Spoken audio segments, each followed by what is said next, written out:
In the previous video, we talked about the first two parts in the chapter, the types of people that exist, and the story of Adam, peace be upon him.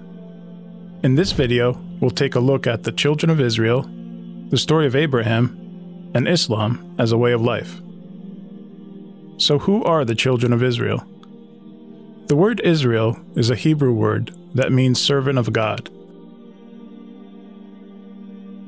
Israel was also another name for Yaqub, or Jacob, who was a prophet. He was also the son of Isaac and the grandson of Abraham.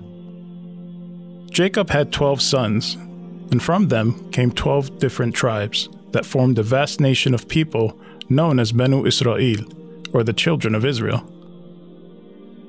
So why are they mentioned here in this chapter? We learned from the story of Adam that God honored Adam and Hawa by making them the first human beings created and placing them in heaven.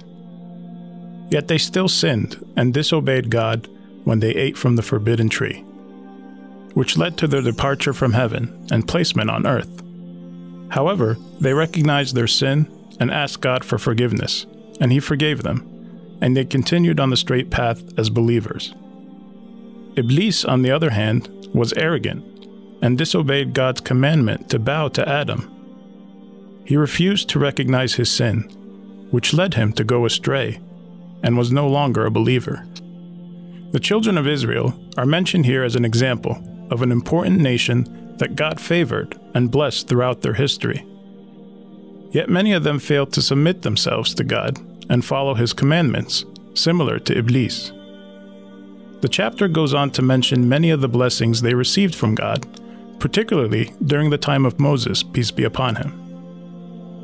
Like when God saved them from Pharaoh and his people, who killed their sons and kept their women.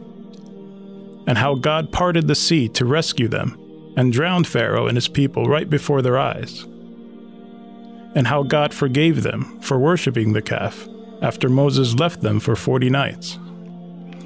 And how God gave them the scripture, the Torah, to help them distinguish between right and wrong and help guide them to the straight path. And when God shaded them with clouds and sent down food for them when they were hungry and lost in the desert. And when God commanded Moses to strike the rock with his staff, and 12 springs gushed out, one for each of their 12 tribes. And when God raised the mountain above them, telling them to hold firmly to the scripture He gave them, and observe its teachings so they would be mindful of God. All these blessings and miracles, yet many of them were ungrateful and continued to reject God's signs. Their belief in God wavered, and they no longer feared the day of judgment. This was a recurring theme not only with Moses, but with many of the prophets that came after him.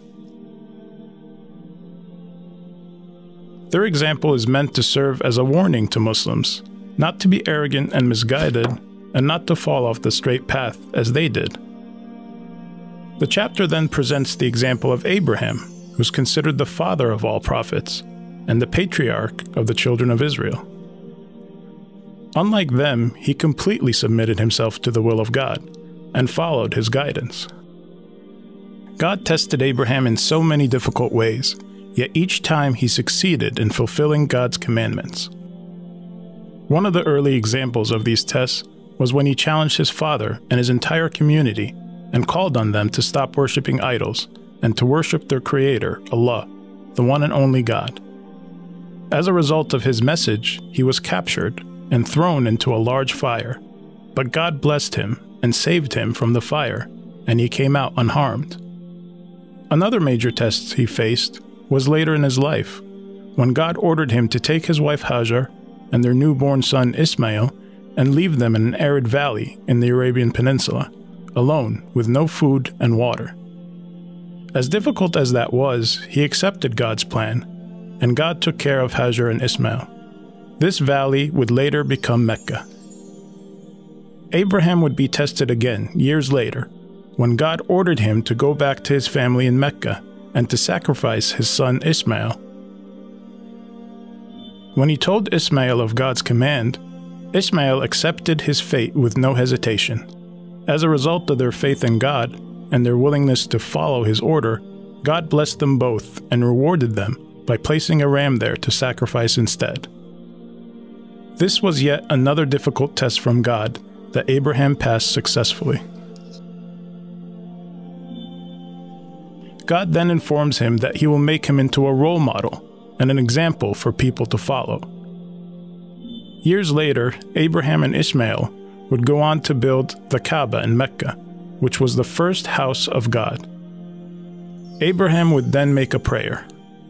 Our Lord, raise from among them a messenger who will recite to them your revelations, teach them the book and wisdom, and purify them.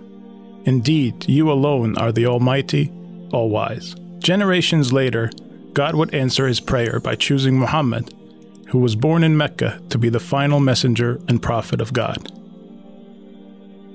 Abraham's legacy and example would continue on through the lives of his sons, Ishmael and Isaac, and his grandson Jacob, peace be upon them.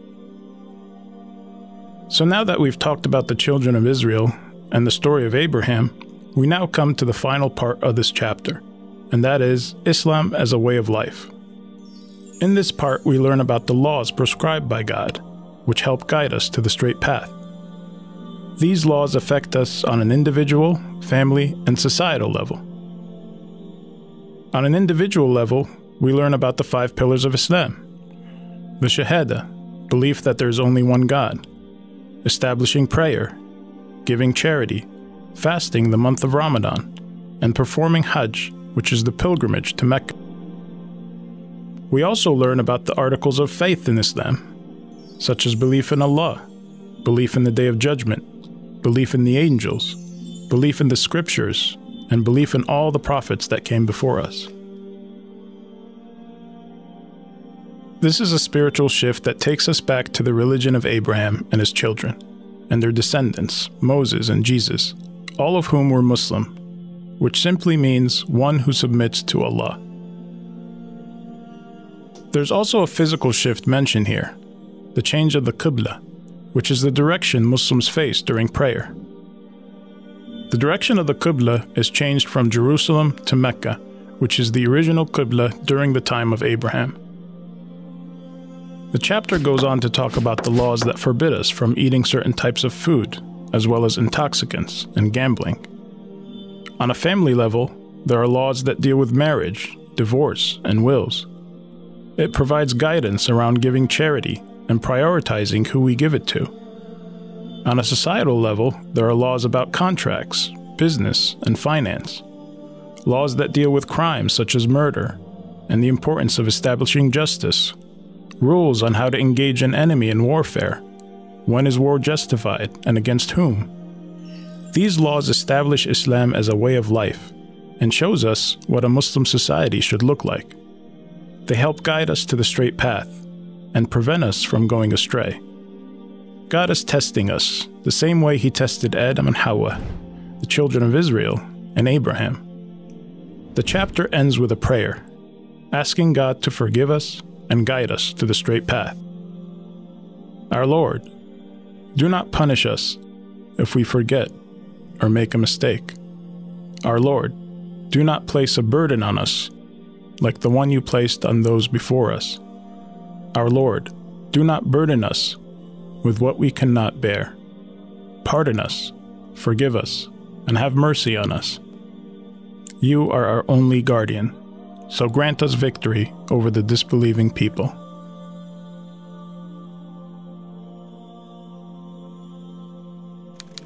Help us create more videos by visiting our website today and contributing to our mission and project. Please subscribe to our YouTube channel to access more videos and content.